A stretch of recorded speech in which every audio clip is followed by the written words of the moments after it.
Good morning, good afternoon, good evening. It is the boombar right here on your Boom Radio NG. My name is Dolupo, and I bid you a warm welcome this afternoon, this beautiful Thursday afternoon in the city of Lagos.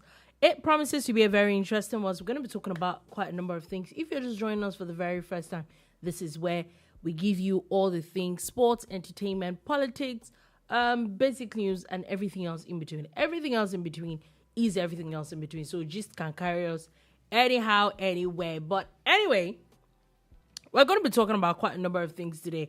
Shout out to Lagosians. Yesterday was pretty horrid for a lot of people. It's still not like it's practically cleared, but I think that there's people that seem to be getting a hang of things, or maybe more people are just sitting at home at this point. That the Lagos gridlock and the updates on that there's an update from INEC about the suspended Senator Natasha's recall. We're going to be talking about that. There's interesting news from Edo Governorship Tribunal, as there's the tribunal had announced the judgment against the people that had called INEC and the APC to court, and obviously, as of yesterday, it was in favor of Governor Ighodalo, but there are a few things that have popped up from that judgment. So that and a lot of other things we're going to be talking about today on the bar. So sit back, relax, and enjoy today's show. My name is Dolupo, the one and only. And with me in the studio is Sola Rogers. Good morning, good afternoon, good evening. Welcome to the Boom Bar. Let's go. Okay, so like I said, we're going to be talking about quite a number of things today. But before we get to that, I just wanted to put I just like to put some some basic news out there. First things first, President Tinubu, that is not around, has approved 20 billion naira for the National Space Research and Development Agency to implement space regulation in Nigeria. Just wanted to put that out. Also, one very interesting news that I wanted to talk about is that the vice president is also not around again. He's gone to Senegal to represent the president at the Senegal's independence anniversary. Okay. So he's not around. The president is not around. Shout out to both of them. Well, it's not the first time that these two are doing their disappearing act. They tend to do it like a lot, and we need to get to a point where they let us know who is in charge. Yes, he said it's a working visit or whatever to France, our third capital. Isn't it our third capital? Oh, we have a second capital. We have several capitals now. It's just that they move in ranking. You know? Which one? Calabar used to be capital of Nigeria at some point. No, I was talking about the present. Yeah, it's still a capital in my own book. So there's Calabar, there's Lagos, there's Abuja, and I think there was a time Lokoja or something too. So if you look at it, currently, Paris is Nigeria's third capital, about to overtake Lagos as second capital. And so Mr. President is there in Paris having fun, I think. It's a working visit. Yeah, okay. Working visit. Yeah. Thank you very much. Nice working visit. Anyway, there are quite a number of things that we're going to be talking about today. Like I said, I just put that out there. But first things first. Interesting news. Apparently, I didn't even see this yesterday until the CBN debunked the rumor, which is quite interesting. Apparently, there's some circular that came out and said that the Central Bank of Nigeria was introducing the 5,000 naira and 10,000 naira banknotes. Okay, so I think that we really need to get to a point where not just CBN, maybe government agencies, and maybe some people actually need to start getting sued like yesterday. Because it's that you just sat down, felt like, okay, this was a very interesting story to cook up, put it out there, slammed the name of the CBN on it, and a lot of people actually went with a hook, line, and sinker. Like I said, I don't even know how I'll react because I actually did not see it until the CBN actually debunked this matter. I remember, and some of these things can be very touchy. It's a very touchy subject. Other than just debunking the rumor, shouldn't there be like actions taken to such behavior? There's a whole lot of stuff to unpack just on this CBN thing and the new alleged 5,000 and 10,000 naira. It's the most bland design that I've ever seen when it comes to money.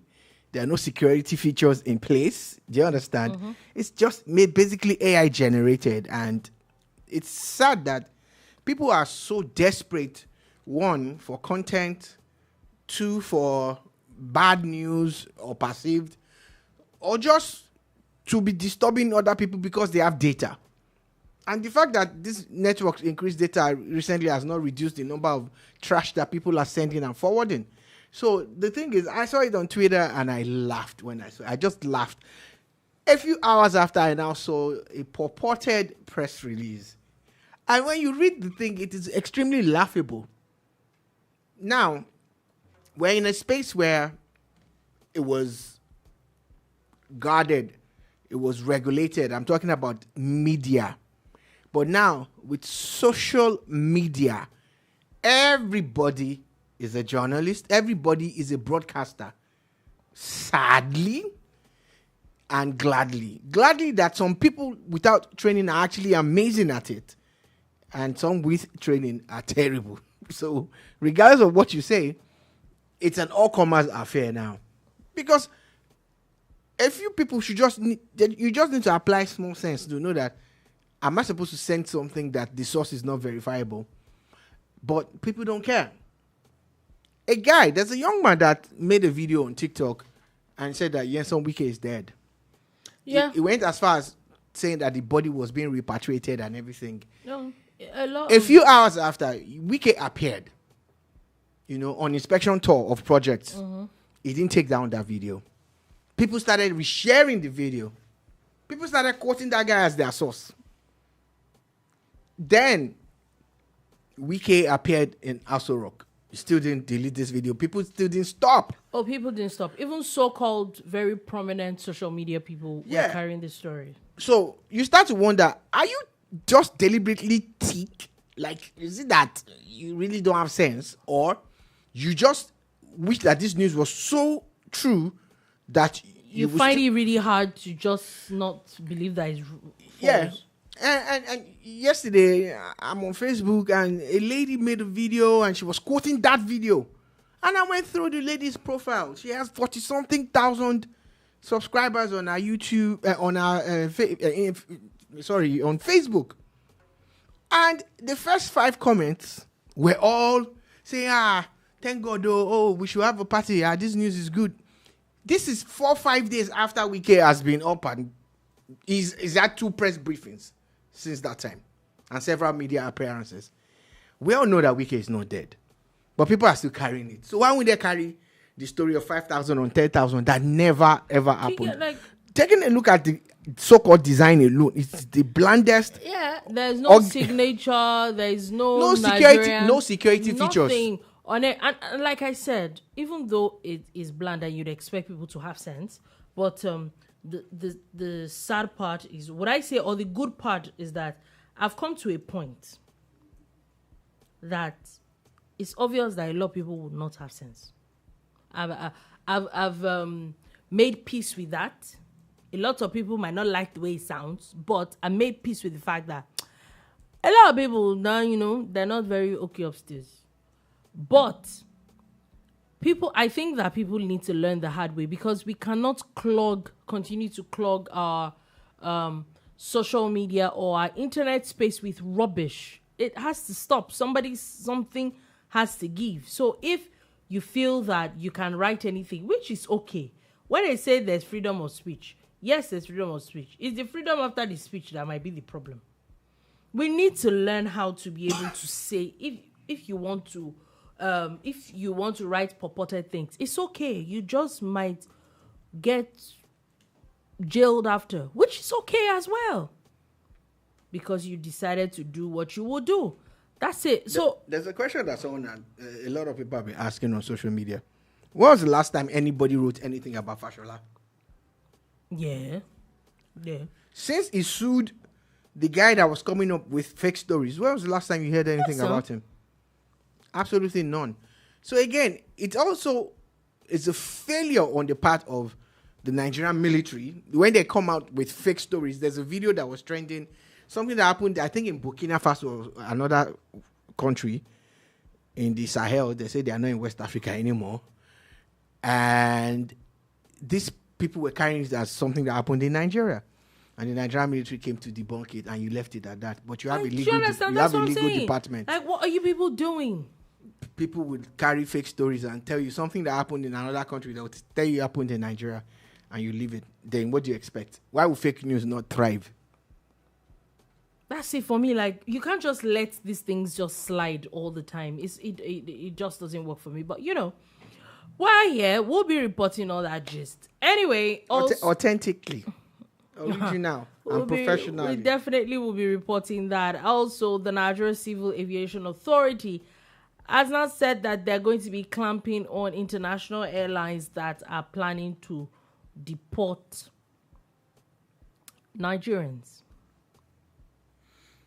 There's a whole lot of stuff that's going on in the aviation sector. I'd like to say kudos to the team of Keyamo and every other person that's working hard, to put things back on track and even create new avenues. I heard that now you can fly directly to Algiers from Abuja. I think that just happened yesterday or something. They're working on how to fly to and from Brazil direct and some other parts of the Caribbean. So, okay, it's looking good, right? There are a few, but of course, there will still be problems because the problems won't go away in a day. Some of them are man-made by us. The others are based on the failure of government after government, to understand how these things should be. So, again, let's say kudos to them because this is them looking out for Nigerians as it should be their job if we knew what we were doing from the get. Yeah, so basically what they're saying is apparently this happens at times when there are some countries where if you don't have a visa to enter, you will not be gained entry to. However, let's say, and this is just an example, yeah? You're going to the US and you take a flight Morocco. Most of the time, you will not get a visa for Morocco. Yeah, you just stay in the airport. You understand? It's a transit point for you. It's a transit point. But apparently, there's some countries that have very strict, what's it called? So, you're not going to be allowed to move on to your destination because you don't have a visa of that particular country. Now, what they're saying that some international airlines do is that they will just deport the Nigerians back. That it is when people are buying tickets, in some countries, you should inform them that to get to this particular place, through this place, you need this country's visa. You need to inform them before. You can't collect their money and then dump them back and say it's because the country did not allow entry. These guys know what they are doing. These airlines, a lot of them actually know what they're doing. And I say, they've known that Nigeria or the Nigerian governments never really pay attention to those things. Yeah, they waiting concern them. Yeah. They have more important things to do, So it's sadly, it's interesting. It's interesting than how the job that we voted them for. That is going because like you had said, it might be a very minute part of aviation that nobody was really looking into, but a lot of people are losing money. A lot of time is being wasted and all that when those things happen. So kudos to the Nigerian Aviation Authority for looking out for Nigerians. Now let's move on quickly as we're going to the Independent National Electoral Commission. We're going to a bit of politics. where first thing, the INEC has now announced that it has rejected the petition to recall the senator representing Kogi Central, Natasha Akpoti-Uduaghan, saying that the recall has not met the requirements. Well, we've always said it here, and it's hard. The way the recall system has been structured, it's very hard to pull anybody out through gathering of signatures and all of that. And historically, it has never been done. I need to be corrected, but I do not recall since 1999 that we started this particular arm of this particular set of democratic rule that we are on, this journey. I've not heard of anybody recalled, no matter how terrible or great the person is. As long as the people, want you back, you're gone. So I've never seen it succeed. So that's one. Now, in her own case, of course, she's a smart woman, and she also has her own followers. She has her own supporters. Now, we don't know what number it is. A lot of people get swayed by a lot of things, but you never can tell. You really never can tell. And, speaking about the last time we were here, we missed yesterday, was on Monday, and was while we were here talking about how the government said, don't do this, that Tuesday, she went ahead. Actually. Today's Thursday. Okay, yeah, Tuesday. Thank you for the correction. And she went ahead and all of that. And I've seen a lot of people here. I'm like, wait a minute. Y'all don't care about the law no more, right? Okay, let's put that aside. 2, she's made several allegations openly. Oh, yeah, very, very hefty ones. Very weighty very... Like, I hope there's... For me, I was hoping for a political solution. If you've seen any of our episodes, especially since we've been talking about Senator Natasha, I have advised that even for the APC, that they should leave her alone. Like, let her run her tenure. You get, as against this recall and everything. But again, at times you need a political solution to matters. Some of these things. I think that ship has sailed. I think it has sailed, and mainly from our own side. I think she's done a lot of things that maybe it will be very difficult to come back from. Yeah. According to INEC, what INEC is saying that they actually did submit with all the requirements. They submitted 237,278 voters. However, they had to verify these voters, and from the verification, they verified 208,132 signatures and thumbprints. Now, with what they verified, they're saying that they need another 29,146 signatories for this recall to happen. So, that means... That doesn't mean it's over. What that means is that with what they submitted, it's not just enough. It falls a little short. Meaning that for people that can get 208,000 verified... They only need 30,000 now. They need another verified 30,000. So I don't think it's a horror for Senator Natasha yet. She might just be the first senator to be, or the first lawmaker to be recalled. I'd always said it. I don't think that it's going to be an easy run. But in this life, lately I've also been of the advocate of never say never. Anything can happen, and that's the truth. The minute there's a provision for it, anything can actually happen. Like you said, it would have made sense if there was a political solution to some of these things. I think that some of the things she had said, some things she had alleged, the way she has gone about it is making it... I think she's making her own case more difficult. I see a lot of people hailing her left, right, and center. I'm like, okay. And then we know your type. A lot of people that they will hail you and until you enter gutter. But, you never can say. Nobody knows what will happen. So we'll see what's going to happen with that. So with that, that's why I said that people need to calm down on the celebrations. INEC is not saying that there's something... What they're saying is that they don't have enough yet. So we'll see. We'll see what is going to come out of that. And still talking about politics, interesting news if we go all the way to Edo State. So yesterday, the Governorship Tribunal had their judgment yesterday. It was a very long one. I think they started in the morning. The final judgments ended last night. I think there was AA. There were about 3 or 4 parties, including the PDP, that had sued INEC and the APC about the governorship polls that happened a few months ago.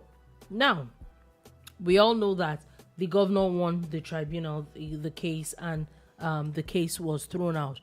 After that, now the PDP governorship candidate Asue Ighodalo has now headed to the appeal court, saying that he's not okay with the judgment of the tribunal, which is, I think, is well within his rights to do that. And keep in mind, this person is a lawyer, so I won't be surprised if he does what he does. So it's interesting that we'll see from that. But the more interesting part of this story is another party, because one would have thought, okay, the drama will be between APC and PDP. Yeah, that one is normal. They are going to appeal court. It's okay. Goodbye. The one that's interesting is one of the parties that their case was thrown out yesterday was the AA Action Alliance.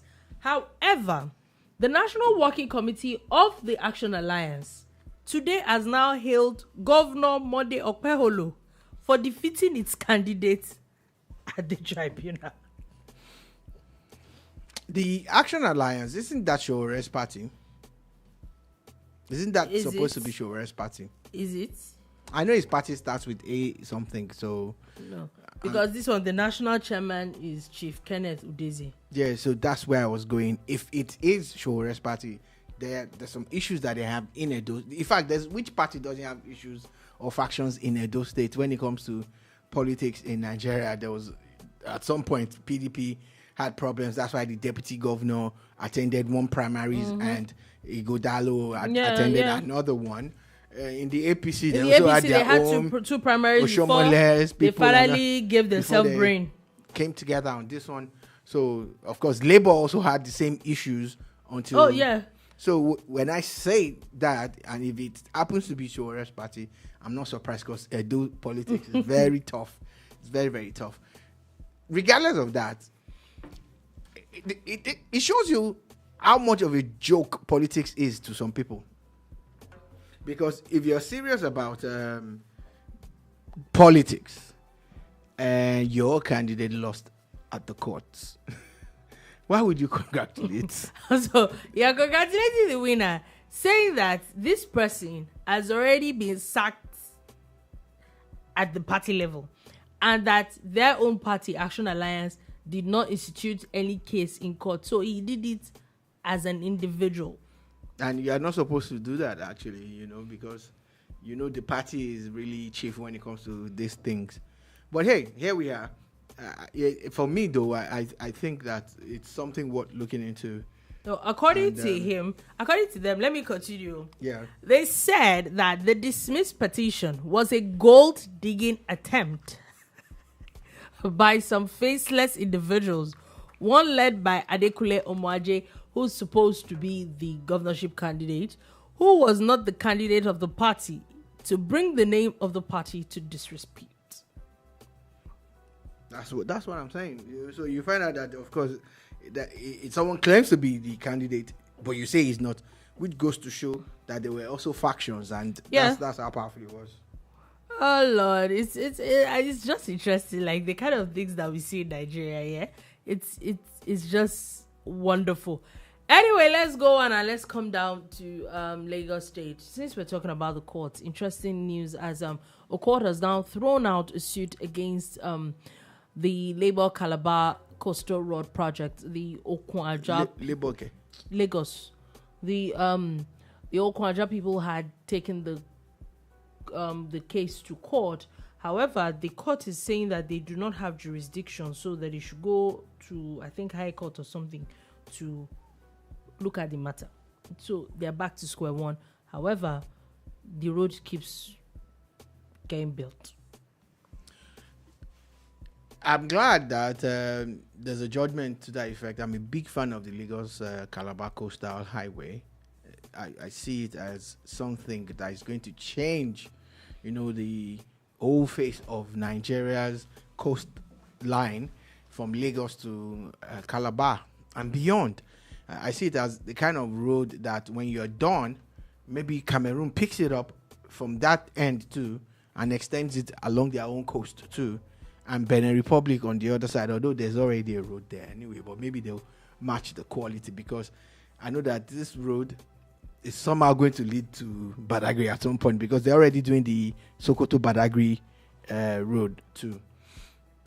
An improved road network definitely means a whole lot of things. It means real estate will boom. It means more jobs in the immediate for people in the construction sector. It means that goods and services can be transported faster. Picture certain items that need to make it to the Lagos market, or to the Ondo market, or to the Delta market, or to the Ogun market. Picture all of these things, that you put it together and say, oh, wow, fantastic that we can actually get, a road network like this one. Of course, it comes with its own attendant issues, from people having to, bow to the right of way of the road, to compensations being paid to people who have proper documentation and people who don't. I saw a video of a protest in America, some Nigerians in diaspora protesting about the road and how they lost property and all of that. The funny thing about that video, I feel for them, and I hope that they get some kind of audience with the government, is that it's the protest happening in Chicago or somewhere in America, and the person leading the protest said, "Oh, I'm not Nigerian." The woman, but I am. She says she's Nigerian diaspora. She didn't even say she's second generation or third generation Nigerian, and I'm like, okay, here we go again. Whatever it is, though, the coastal highway is one thing that makes me very excited. Seeing that it will cut travel time to the entire stretch. Anyway, talking about roads, Lagos yesterday was, especially coming from the island or going to the island yesterday, was hell. Let's just put it like that. It was really hellish. If you had no business there yesterday and you didn't go there, you don't know what God did for you yesterday. Because it was quite a number. People's feel finished in traffic. Some people spent 6, 8, up to 12 hours in traffic, mainly because the Independence Bridge Marina bound has now been closed for repair works. After all that, a lot of drama yesterday, the Minister of Works had ordered that the road should be reopened. However, construction had already started, so it's not getting reopened. I think that he maybe did not get his information correctly before he made that statement, but it's not getting opened. It's official now. The Lagos state government is saying that road is not going to be open until the end of May 2025, and we're just in the 3rd day of April, meaning that we have at least 2 months to do a bit of rerouting. Now, just wanted to announce a bit of reroutes that they had announced from the Lagos Ministry of Transportation before we go into the conversation. So they have now released a traffic advisory saying that alternative routes, if you're going to Victoria Island, that you should use Ozumba-Mbadiwe to Akin-Adeshola, Falomo, Awolowo Road and the Ring Road. To 3rd Mainland Bridge, you take Ozumba-Mbadiwe, Akin-Adeshola, Alfred Rewani, Osborne and the Ring Road. To Inner Marina and CMS, divert via Ozumba-Mbadiwe, Akin-Adeshola, Falomo, Awolowo Road and JK Rando. The governor had talked about how there will be a lot of LASMA officials and police on the road to really help with traffic, which I think was one of the major issues of yesterday. Everybody was just moving mad yesterday. I believe that even though there will still have been traffic, people will still have moved, not stand still, no matter how small the road is, if people just did the proper thing. Now, let's go back to the conversation, because this morning we're seeing a lot of people had a lot of things to say, and rightly so. It's it's really horrid when you're in traffic for hours, it's not going anywhere and all that. So when you now move, and then the governor had gone to check the bridge this morning, and he made a few announcements talking about how if you don't have anything to do, stay back. If it's not important for you to be in those places physically passing this road, you shouldn't. If you don't, we should need to go back to a lot of things being done online if it is possible, and people also need to follow traffic rules and all that. However, that matter does not seem to sit well with a lot of people, and a lot of people are saying, why would the governor determine when you should go out and not go out? And the first thing that was in my head is, okay, go, you will learn the hard way. Because the honest truth is, it is obvious. Anybody, I saw a video of that place. A part of it has already been broken down or excavated and all that. And that's not, so it's not going to magically come back in 2-3 days. It's not. So why are we not a realistic bunch of people? According to the governor of Lagos State, this is one of the oldest bridges in Nigeria. He said it's about 80 years old or something, thereabout. On the safe side, I was saying 50, 60. He actually said something like that. So there is no way you have a bridge that is that old that would not require, some form of major maintenance after about 80 years. That's one. Two, they said that the contract was awarded 3 years ago. Funny thing is, why didn't they move into action 3 years ago when the contract was awarded? He said they actually have been doing a lot of work with the support system under the bridge, because there's a lot of water that passes, under that particular bridge, literally, and they've done a whole lot. But the part of the bridge that doesn't have any support, the concrete part, the span, needs to be reworked and solidified and everything, and that's what they're doing now. However, a lot of people claim that they didn't know, that they just sprung it on them. It's not true. Maybe they could have done more looking back now, but that they didn't do it was there. We talked about it a couple of times here. It was always in the news. They were always sensitizing people and telling them. But I think that maybe now looking back, they probably should have even handled it the way they handled the red line in Lagos. Forget not that this is a federal project, but it is in Lagos. So Lagos, yeah. At the end of the Lagos feels the impact. It's the Lagos governor that is apologizing now, not the president. So maybe they should have done more in the area of speaking to the major stakeholders. Who are they? The business owners, majorly. People who would attract business. I'm talking about the hotels, the companies, basically people who have their staff coming from the mainland to the island and their businesses coming to and from the island.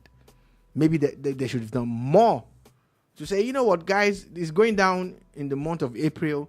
Please, can you restructure your operations for the next 2-3 months so that, this would be accommodated?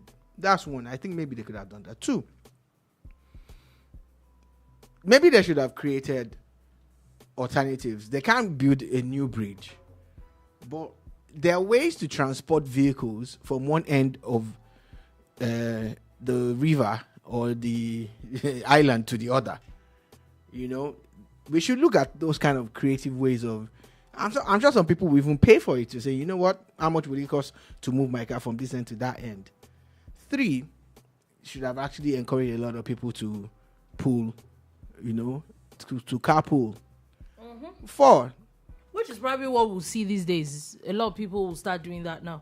4, you should really and truly have directed those BRT buses to increase their, movement to the island, especially in the area of park and rides. They have park and ride places along the stretch of the Lagos-Ibadan road. That's somewhere around the Old Toll Gate. People do the park and ride thing. Oworo-Shoki is there. So on different sides, Yaba and all of those places, create special bus stops and stuff and say, you know what, for the next 2 months, you can park your cars here and ride. If 20, 30 people park their cars or maybe bus it to the designated bus park, that's 30 cars off the road for every bus that moves, every BRT bus that moves to the island. Then again, the ferries, it's a short trip, it's a short thing, but a lot of people are only just connecting to the island and going to further or far-flung places on the island. I think they should have done more in that regard, but I know they tried, but they really, really should have done more. Or maybe they thought the federal government was going to do more on that regard, because now everybody is going on about Lagos State. If that's we the also case, need Dolupo, to remember that it's not a Lagos road. But it's a failure because they're all government. At the end of the day, who is getting the backlash now? Yeah. So if Lagos ever thought of this thing that you said, then that means they're not serious, because that is happening in your place. It's funny now. Like someone. Let's even look at commercial businesses. Someone opens up an event center. You know that your event center is majorly about what's it called now? People come in there to rent it for a period and they leave. Would you now leave everything to the person that is coming? There are certain things that you need to put in place because you're the host, regardless of the fact that it's not your party. It's your venue. You not open your eyes and say, "Oh, let them just do whatever and go." So I don't think Lagos should even have that last line as an excuse. It will be completely catastrophic if they even think of stuff like, "Oh, it's the federal government." There's nothing like that, because you guys knew that it was going to happen. So it shows a lack of coordination if that came up. It's really sad. Okay, so basically, Sha, if you don't have anything to do in VI, don't go. And maybe this is really the time that, because I can imagine traffic these days. It's really time to be other one that you're hanging out in one, but I think we really need to reduce some of these things. Anyway, moving on from that, very interesting story. As a former Senator Shehu Sani has now rejected an appointment as a judge for Miss World Nigeria pageant. So the story goes like this. Senator Ben Bruce, who used to be a former senator as well, I think around the same time this other person was senator, I put it on Twitter and announced the fact that Senator Shehu Sani is going to be a judge for his pageant that he always does, and says that I think is on April 4th, and it sounded like a very interesting, because I saw that. However, the Senator Shehu Sani, maybe because the invitation was put out online, maybe that was why he felt that he needed to respond online as well. And he now went ahead and now said that, number one, it's a salad period that he is not sure that he wants to still stay around with his family, one. Two, that he doesn't even think that he's in the best position to even pick out the more beautiful one between his wives. Talk less of picking out a more beautiful person within strange women that he doesn't even know, that he feels that it's a little disrespectful and it's not according to his values. So he would nicely decline. My question is it that he was not informed before, or so it was just on Twitter he knew? Senator Ben Bruce has been at this business for decades. I remember even when we were in secondary school that, he went to St. Gregory's College. I have a couple of friends that went to St. Gregory's. So we went there once for one L&D event. And of course, he came through with some of the beauty queens from outside Nigeria. They were there. Everybody was like, wow. So I'm talking decades ago. So that's how long he's been at the business. This shouldn't be happening at all. Again, before you make things public, you get the buy-in of the person. Exactly. That, so, another thing that Shil Sonny had said in his reply was that he feels that there are people that are trained for this kind of things. He doesn't have the expertise for it. I don't think so. I don't think it has to do with any form of expertise, because there are certain things that they can walk you through. They'll walk you through it, and you can actually do it. You get, and there's a template that you can follow. There's a marking scheme. I don't think that's a thing, but of course it's his own chain of thought and it's his own reality, and he has spoken. But is this a stunt? Because Senator Ben Bruce is massive when it comes to organizing events, especially beauty pageants. I think in the whole of Africa, I don't think there's anybody that comes close to him. But why would this happen? I don't know. Even politically, remember when, like, was it under Buhari's government or Jonathan? I think it's happening under a couple of presidents where you hear that somebody has been appointed for something, then later you find out that the person is dead, or the person is saying he doesn't know anything about it. We shouldn't be doing this kind of things, though. We shouldn't. Anyway, we'll see. We'll definitely see what. But at least now we know that there's a pageant coming up in 2 days' time. Yeah, 1 day now. I didn't even know before. So. Now we know, yeah.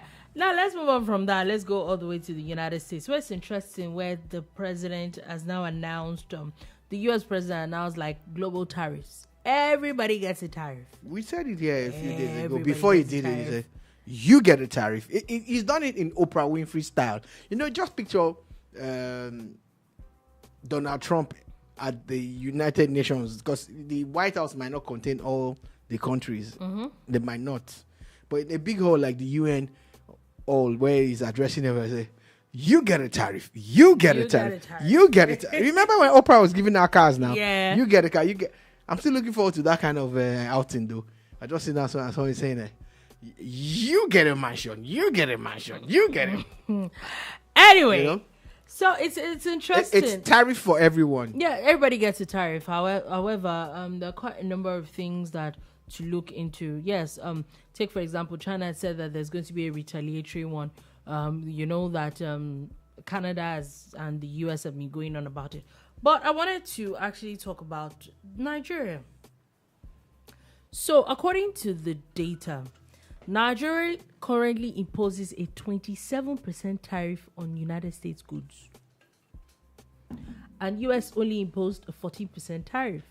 So I don't even think Nigeria has mouth to talk. Who told you? Look, it's a mixture of diplomacy and business.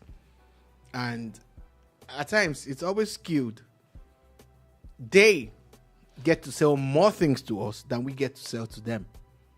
Some of the things that we're buying are things that we should and could be making locally. Do you understand? Yeah. So putting those tariffs on them is to protect.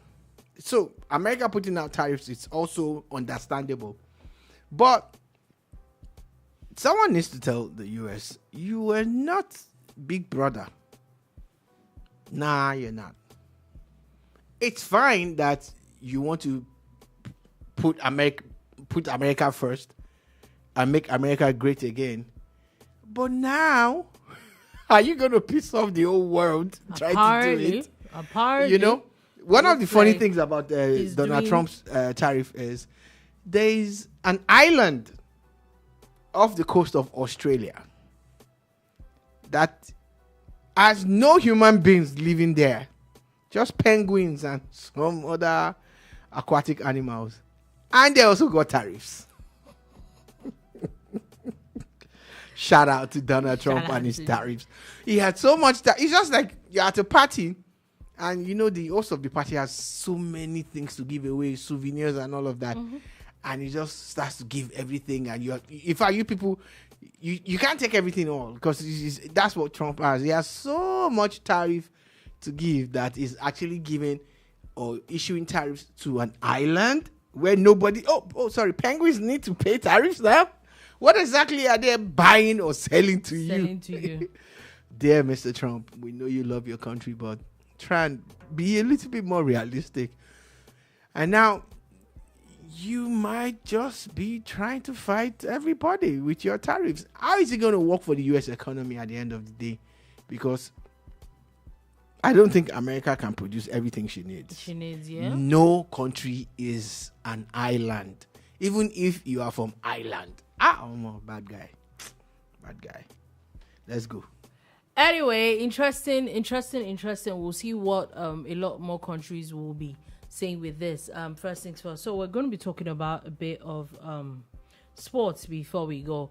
The latest FIFA rankings is out, and Nigeria has moved up one place. The Super Eagles have moved up one place. Well, in the space of the other ranking and this one, they had two seemingly positive results. They won a game and drew one. Although that draw looks like a loss to Nigerians, but yes, it's an extra point for us. So again, to understand the rankings, at times it's not even about how well you are doing. It's about how poorly some people who are ahead of you are also doing. Yeah. So at times you might even lose all your grade A games within a particular window and still rise because somebody lost more than you. Yeah. And maybe they got tariffs and all of that and they just couldn't cope. Anyway, the UEFA has now announced, the UEFA president is saying that they're saying that they got a tariff too? No. Can I finish this? Why are they tariff immune? Can I finish this? Tariff immunity is a thing you need to look into. Can I finish my sentence, please? Please wait first. Let's consider this. Is UEFA talking about tariffs? No. Why now? Come on, UEFA. Come on. Can I finish my sentence? You still have a sentence? Yeah. Anyway. May you not finish your sentence the UEFA in Jesus' president. name. You will have more and more sentences in Jesus' name. The UEFA president has said that it is a bad idea if FIFA is planning to expand the World Cup to 64 nations in 2030 tournament. They're saying that the expansion of the World Cup and all that expansion is not working for club football at all. They even expanded the Club World Cup. More money and more clubs. Yeah, so that's what they're saying, that basically what the man is saying, stop expanding. Stop it. So that means UEFA is going to put tariffs on FIFA. Okay, can we No, please don't tell me that again. Maybe that's the way they can stop them from expanding. The thing is, FIFA sees something that we all don't see. And the expansions have always been there, from when it was just 4 or 5 countries that played the first World Cup to the point where there were just 16 of them. At some point, it was 24 or thereabout, and started increasing the multiples of 4s and 8s and all of that. And now Africa is going to get about 9 representatives, if possible 10, if you get one from the playoffs. On the one hand, yeah, it could affect the clubs and stuff. But on the other hand, it's a beautiful thing for football to have more countries play at the World Cup. And now that even the World Cups are now being hosted by multiple countries, which also helps them economically and infrastructure-wise. So it might not be a bad idea. What they could do, and I'm sure that's what UEFA does not want, is to adjust the club calendar in a way that, because I'm even more worried not about the clubs as an entity, but about the players. Yeah. These guys play. The average league lasts for 9 months. Starts in August usually, some in July. Starts in August and ends around April, May. If you calculate, that's 9 months. And they're supposed to now have maybe 3 months of holidays. No, they don't. What happens is that they take a few days off and report to one national team camp or the other, because their country is most likely playing one continental tournament or the other. And now, if your country does not even qualify for all of that, after about 3 or 4 weeks of break, you need to report back to the preseason camp. Yeah. So, again, I know that you tell me that they are well paid, but they are human still. Yeah. Interesting news. I remember seeing a report where a football doctor had talked about this season has seen the highest number of injuries ever. Like, it's just crazy with the number of competitions that these people are playing week in, week out. It's a lot. It's a lot on them. So I think that they really need to go back to the table to look through it. Also, the Niger Delta Sports Festival has officially begun. Yeah, this is a good one. I like it, and I think we should look at all these regional sporting events as part of the process of discovering and nurturing talent for Nigeria, because this is solely a grassroots sports event. Yeah, it is. It is. Anyway, that's it. On that note, that is all we're able to take today on the bar. Thank you for listening. Thank you so much for watching. We'll be back again tomorrow. Tomorrow is Friday, to give you all the gist about everything that's happened today and tomorrow as well. Have a beautiful, beautiful day. You get a tariff. Oh, God.